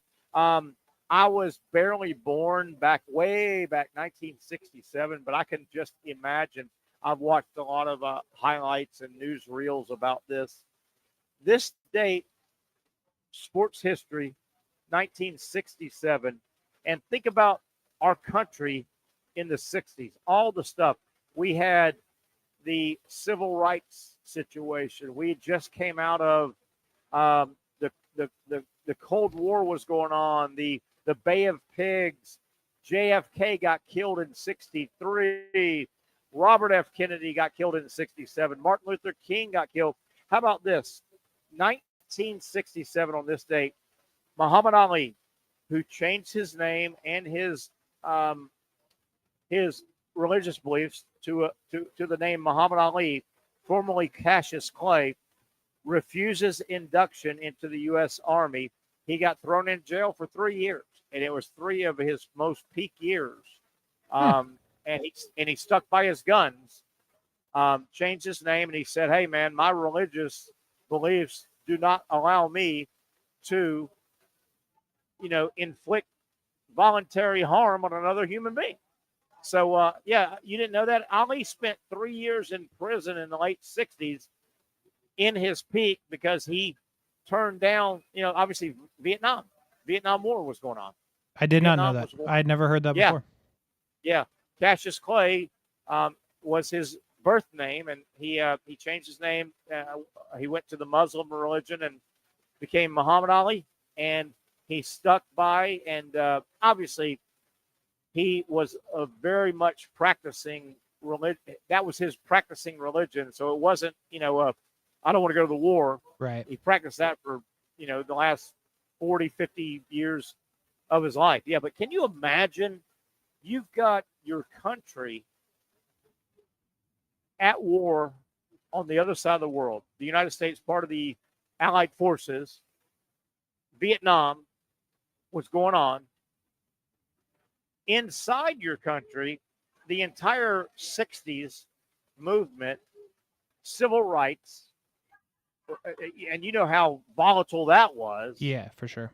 And you are one of, there was a period, and you can look this up, there was a period where it was considered, Muhammad Ali, formerly Cassius Clay, was considered the most recognized athlete in the world. And, and you say, well, how do you qualify? Well, Ali, some of his biggest fights, the Thriller in Manila, Philippines, huge fight with Joe Frazier. The George Foreman fight in Zaire. He fought all over the world. Mm-hmm. Can you imagine how tough that was in the civil rights 60s and the Vietnam 60s for Muhammad Ali to say, I'm sorry, I am going to go. You can throw me in prison. I'm not going to fight a war. I don't believe in it. my religion. Something. It was something. A little bit before my time as well, but I've studied on that. One more of this date in sports history, Casey. Maybe we can learn as we go. This date, sports history, 1984. The Cold War was raging. Obviously, the Cold War was the United States and the Soviet Union. Okay. Not war. We weren't shedding bullets and bombs, but there was a Cold War going on. In 1980, the United States did not send any Olympic athletes to participate in the 1980 Olympics in Moscow. Okay. So it stunk if you were a United States athlete in and around 1980 and you peaked out and you didn't go compete in the Olympics because your country said, because of political strife, we aren't sending. Yeah, it's a major bummer. That was it. Yeah, but that is a major bummer. 4 years later, 1984, the Cold War still going on. The Soviet Union said, we are not sending any of our athletes to the 1984 Los Angeles Olympics because LA, and you know, way back then, I mean, the Soviet Union and the United States were the big boys. Sure. So yeah, it was tough. It was a weird time with the Cold War. The United States boycotted in 80, and the Soviet Union boycotted in 84. Yeah, interesting. I just wanted to get that out. Casey, want to bring it back to baseball? Okay. Real quick, as we are running out of time here, wrapping things up on a Thursday edition. Don't look now, and I wrote it down. Don't look now, and I know we got a long way to go. The Kansas City Royals are 22-16. They've won 5 games in a row. They're a pretty good baseball team. They right now are secured into a wild card. I know we got a long way to go, but Kansas City's a pretty good baseball team. They're young, up and coming. My man Jack Caglione is having a hellacious minor league season. Last I checked 2 days ago, he was batting .314 through 27 games, 6 doubles, 6 home runs, 27 RBI in 27 games. It wouldn't surprise me if post All-Star game, if Kansas City is still hanging around from a fire point standpoint, it wouldn't surprise me if Kansas City said, let's bring this guy up and see if he can give us a little magic. Is Kansas City supposed to be good like this, or is this kind of a one-off? I don't know. They were not supposed to be like great. They are well thought of. They do have a really good team. Bobby Witt Jr. is one of the best players in the sport. Bobby Witt, yeah. They have, I won't say a ton of pitching. They have super quality pitching in a guy like Cole Raggins, who might be the Cy Young winner. But they've gotten a lot out of like Seth Lugo, who was kind of a journeyman and has been good for them. He was an all-star last year. Chris He's Bubic. Like their ace now. Yeah, he is. Chris Bubic came out and like he's been with them a while, came out of nowhere and has an under 2 ERA right now. So like their pitching is overachieving, and their bats though were well thought of. Maikel Garcia is well thought of. Vinny Pasquantino is well thought of. So they were supposed to be decent, not good. I liked them a little more than most. Yeah. And Caglione will be interesting because he's in Double-A right now. They could bring him straight up, but I think if they're going to make a move for 25, you'll see him go up to Triple-A in the next week or so just to get him at bats there, because they're not usually a call straight up from Double-A team like some teams are. Like the Marlins are notorious for that. The Royals are not that team, so I think they'd have to make that move and let him hit in Triple-A. I was going to throw that at you. I was going to say it is a little risky to yank a guy from Double-A. You know, he Caglione, if they did that, he could prosper. You could also stunt his growth too, couldn't you? Yeah, I mean, absolutely. You absolutely could. And listen, there's definitely a difference between Double-A and Triple-A, but most teams feel like that jump isn't as huge because you do see guys come straight from Double-A. But this is one that you can't afford to screw up if you're the Royals, right? He's your future. So you've got time, if you're thinking post All-Star break or, after the trade deadline, get him in AAA now.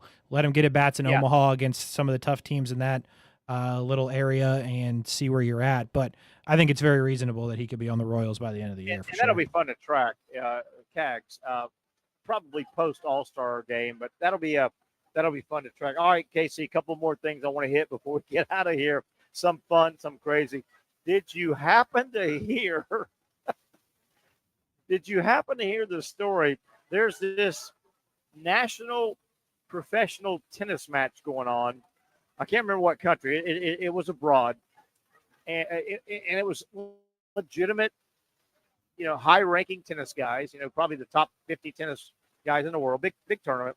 Okay. So there's this Russian professional tennis guy, and he is dominating. It's the best 2 out of 3. He's won 1, and he's up 4-love in the third. Okay, so he's about to win the damn thing, right? Sounds like it. Yes, he's about to win. It's 4-love. He's winning. I don't know if it was he thought the match was called terrible. He blows up and starts cussing the chair umpire, the linesman, the lineswoman, and he starts doing gestures toward his genitalia saying, "You stink." Hey, he gets ran out of the match, so he lost. Jeez. He was up 4-love, for God's sake. Tough way to lose. Yeah, tough way to lose. You may know this. I don't follow the NBA playoffs. I should, but I just don't. Did I understand this correctly? Oklahoma City last night won a game. They scored 87 points in the first half. Yes. 87. That did happen. Is that right? Yep, that's correct. They absolutely dominated the heck out of the Thunder, or out of the Nuggets. They are the Thunder. Yeah, it was pretty ugly. I watched a good bit of that until I didn't, but yeah, it was. They asserted some dominance in that series for sure. That's nuts. That is nuts. I want to say this is a feel-good story. I want to throw this out. It involves the guy's career being over, but I still think it's a little bit of feel-good just to get it out. I don't know if you remember this player 3 or 4 years ago, Utah football, Kyle Whittingham, who I really like, the head coach at Utah. He's a Urban Meyer guy. He took the job over when Meyer left Utah way back, and he's been there for almost 20 years. He had a quarterback by the name of Cam Rising. Mm-hmm. Cam Rising was a really nice college quarterback. He was a Brett Favre kind of just sandlot, get it, whatever needed to happen in the play. Cam Rising kind of did it. Yep. He came to Gainesville. Florida opened up with Utah, and he played his ass off in a game in Gainesville. It was kind of Anthony Richardson's first game. Cam Rising was a real nice player. He started getting hurt. He had 3, maybe 4 major. Cam Rising announced today he's done. I just want to get that out. Do you remember that guy? He was definitely. Scrappy quarterback, man. Yeah, no, I definitely remember him watch Utah play a little bit. He made Dalton Kincaid into a really good player, which ended up working out really well nice player for Dalton Kincaid. I do remember that football game, and that might have been Anthony Richardson's best game as a Florida Gator, by the way. Ever. It was it like his first game? It was his best game. Yeah, it was one of his first starts, but he was really, I mean, the only other game not only other, but the other game that goes up against that would be the LSU game on the road, which the Gators lost. But I agree. And you make a good point about Richardson. Might have been his best game.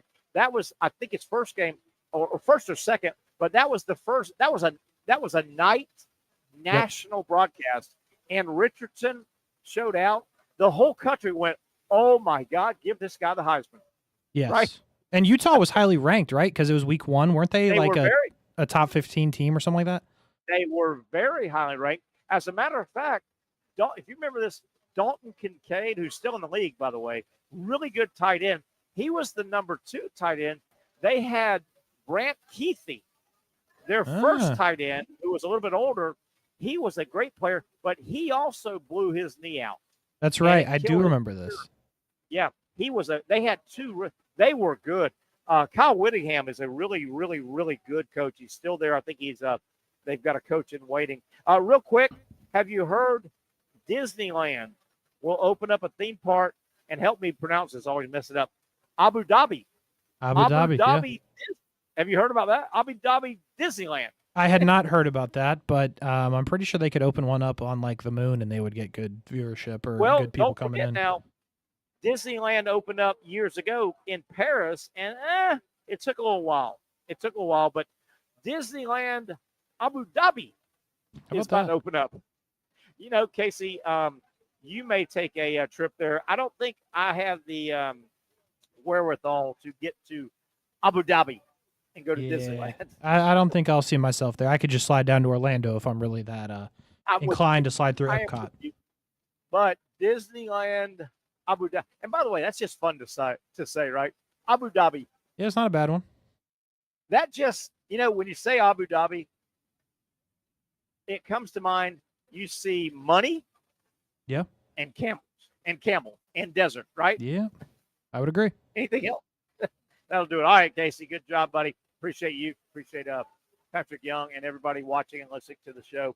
We enjoyed it. We want to thank our friends here at Sliders here in Neptune Beach. We'll be back here at 4 o'clock for the next edition of the Young and Norvelle Show right here on Action Sports Jacks. Have a great rest of your Thursday, everybody.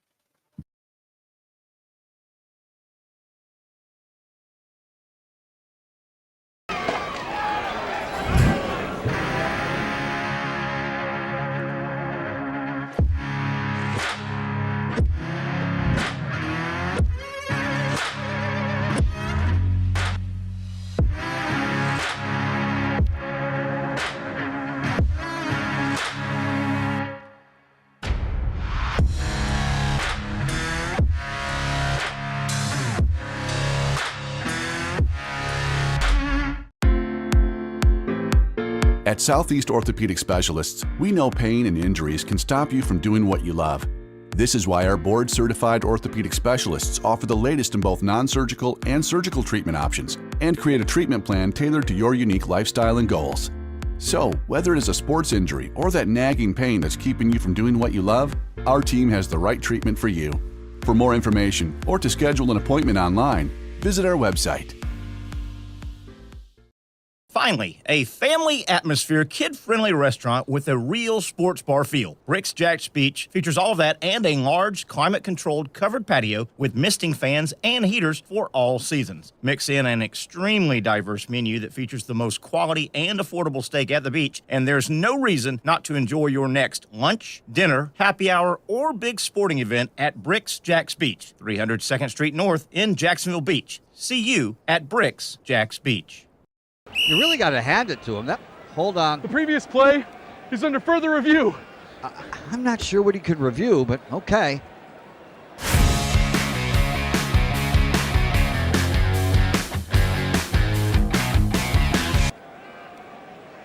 Sure has been a while.